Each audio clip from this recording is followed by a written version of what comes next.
श्री गणेशाय नमः। श्री जानकी वल्लभो विजयते। गुरु ब्रह्मा गुरु विष्णु गुरुदेवो महेश्वर गुरु साक्षात् परब्रह्म तस्मै श्री गुरुवे नमः। प्रथम वक्रतुंडम एकदंतं द्वितीयकं तृतीयकृष्णपिंगाक्ष गजवकर्त चतुर्थकं लंबोदरं पंचम च षष्ठं विकटमेव च सप्तम विघ्नराजं च धूम्रवर्णनं तथाष्टमं नवम बालचंद्रं च दशम तो विनायकम् एकादशं गणपति द्वादशं तु गजाननम् अखंडमंगलाकारं व्याप्तं येन चराचरं तत्पदं दर्शितं येन तस्मै श्री गुरुवे नमः। वर्णानार्थसंधानां रसानां छन्दसामपि मंगलानं च कर्तारो वन्दे वाणी विनायको भवानी शंकरो वन्दे सरदा विश्वासरूपिणो याभ्यां विना न पश्यन्ति सिद्धाः स्वान्तः इष्टमीश्वरम् वन्दे बोधमयं नित्यं गुरुं शङ्कररूपिणं यमाशिरतो हि वक्रोशपि चन्द्रः सर्वत्र वन्दते।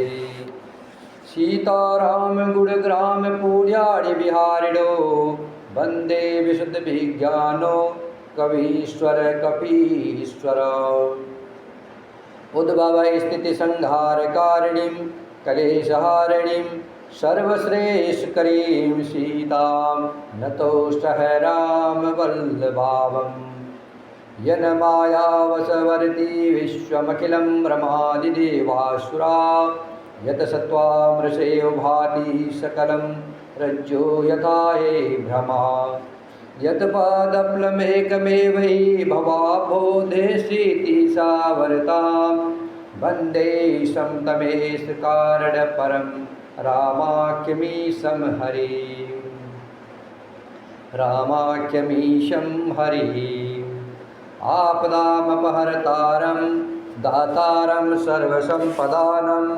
लोकाभिरामं श्रीरामं भूयो भूयो नमाम्यहम्।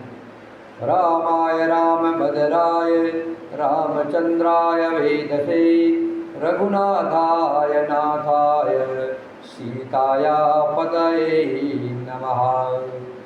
नीलाम्बुजश्यामलकोमलाङ्गं सीतासमारोपितवामभागं पाणौमासायगचारचापं नमामि रामां रघुवंशनाथम्।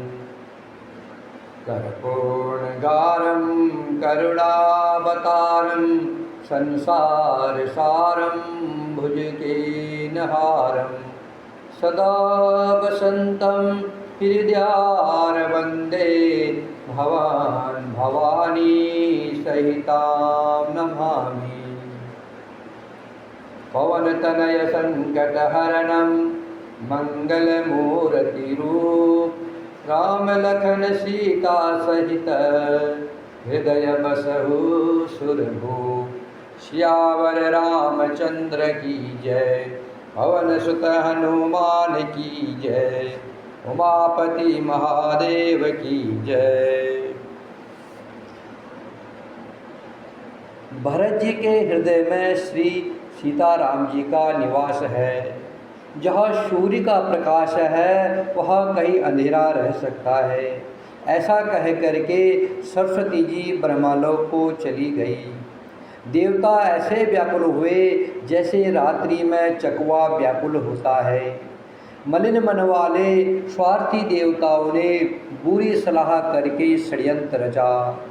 प्रबल मायाजाल रचकर भय भ्रम अप्रीति और उच्चाटन फैला दिया। कुचाल करके देवराज इंद्र सोचने लगे कि काम का बनना बिगड़ना सब भरत जी के हाथ है। इधर राजा जनक जी मुनि वशिष्ठ जी आदि के साथ श्री रघुनाथ जी के पास आए। सूर्यकुल के दीपक श्री रामचंद्र जी ने सबका सम्मान किया। तब रघुकुल के पुरोहित वशिष्ठ जी समय, समाज और धर्म के अनुकूल वचन बोले। उन्होंने पहले जनक जी और भरत जी का संवाद सुना। सुनाया। फिर भरत जी की कही हुई सुंदर बातें कह सुनाई और फिर बोले, हे तात राम, मेरा मत तो यह है कि तुम जैसी आज्ञा दो वैसे ही सब करे।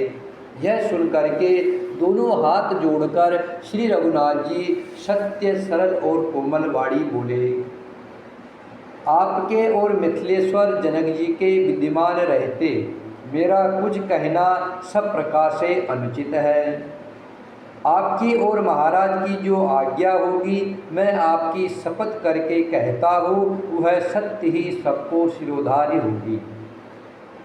श्री रामचंद्र जी की शपथ सुनकर सभा समेत मुनि और जनक जी सकुचा गए।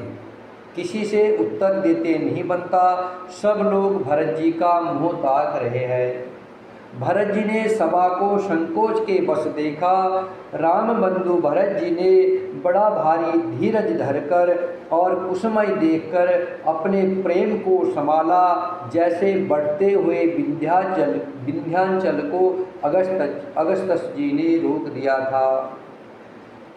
शोक रूपी हिरणाक्ष ने बुद्धि रूपी पृथ्वी को हर लिया, जो विमल गुण समूह रूपी जगत की योनि उत्पन्न करने वाली थी। भरत जी के विवेक रूपी विशाल बराह रूपधारी भगवान ने शोक रूपी हिरणाक्ष को नष्ट कर बिना ही प्रशर्म उसका उद्धार कर दिया।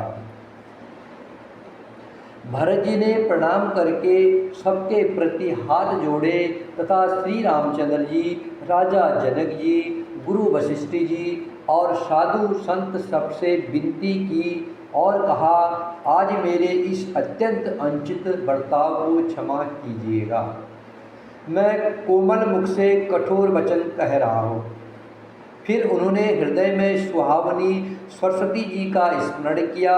वे मानस से उनके मुखार बिंदु पर आ विराजी।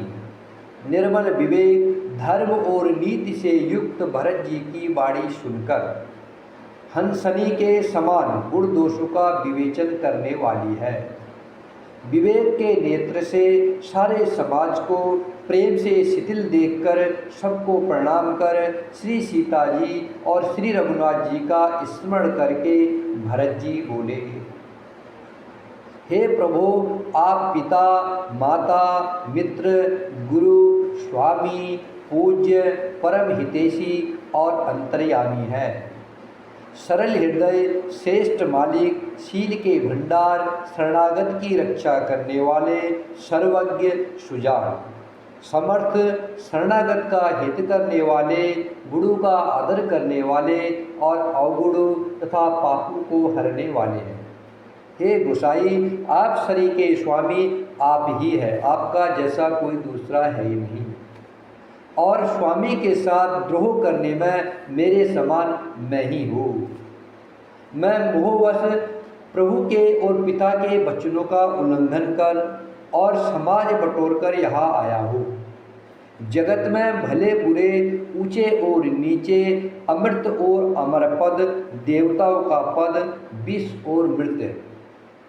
और मृत्यु आदि किसी को भी कहीं ऐसा नहीं देखा सुना जो मन में भी श्री रामचंद्र जी की आज्ञा को मेट दे। ऐसा कोई है ही नहीं जो प्रभु श्री राम जी की आज्ञा न माने और उनकी आज्ञा को मेट सके। मैंने सब प्रकार से वही ढिठाई की है, परंतु प्रभु श्री राम जी ने उस ढिठाई को स्नेह और सेवा मान लिया। हे नाथ, आपने अपनी कृपा और भलाई से मेरा भला किया है, जिससे मेरा दोष भी गुड़ के समान हो गए और चारों ओर मेरा सुंदर यश छा गया। हे नाथ, आपकी रीति और सुंदर संभाव की बड़ाई जगत में प्रसिद्ध है और वेद शास्त्रों ने गाई है। जो क्रूर, कुटिल, दुष्ट, कुबुद्धि, कलंक, नीच, शील रहित, नास्तिक और निशंक है, उन्हें भी आपने शरण में सम्मुख आया सुनकर एक बार प्रणाम करने पर ही अपना लिया। उन शरणागतों के दोषों को देखकर भी आप कभी हृदय में नहीं लाए और उनके गुणों को सुन करके साधु के समाज में उनका बखान किया। ऐसा सेवक पर कृपा करने वाला स्वामी कौन है जो आप ही सेवक का सारा साज समान सज दे, उसकी सारी आवश्यकताओं को पूर्ण कर दे और स्वप्न में भी अपनी कोई करनी न समझकर अर्थात मैंने सेवक के लिए कुछ किया है ऐसा न जानकर उल्टा सेवक को संकोच होगा, इसका सोच अपने हृदय में रखे। मैं भुजा उठाकर और प्रण रोक कर कहता हूँ, ऐसा स्वामी आपके सिवा दूसरा कोई नहीं है। पशु नाचते और तोते सीखे हुए पाठ में प्रवीण हो जाते हैं, परंतु तोते का गुण और पशु के नाचने की गति पढ़ाने वाले और नचाने वाले के अधीन है। इस प्रकार अपने सेवकों की बात सुधार कर और सम्मान देकर आपने उन्हें साधु का शिरोमणि बना दिया। कृपालु के सिवा अर्थात आपके सिवा अपनी वृद्धावली का और कौन जबरदस्ती हठपूर्वक पालन करेगा। शोक स्नेह की पाल सुभाए, आयहुला ये रजाय सुबाए, तबहु कृपाल हेरी निज ओरा, सबही भांति भल माने मोरा। श्री राम जय राम जय जय राम, श्री राम जय राम जय जय राम, श्री राम जय राम जय जय राम, श्री राम जय राम जय जय राम, श्री राम जय राम जय जय राम, श्री राम जय राम जय जय राम, श्री राम जय राम जय जय राम।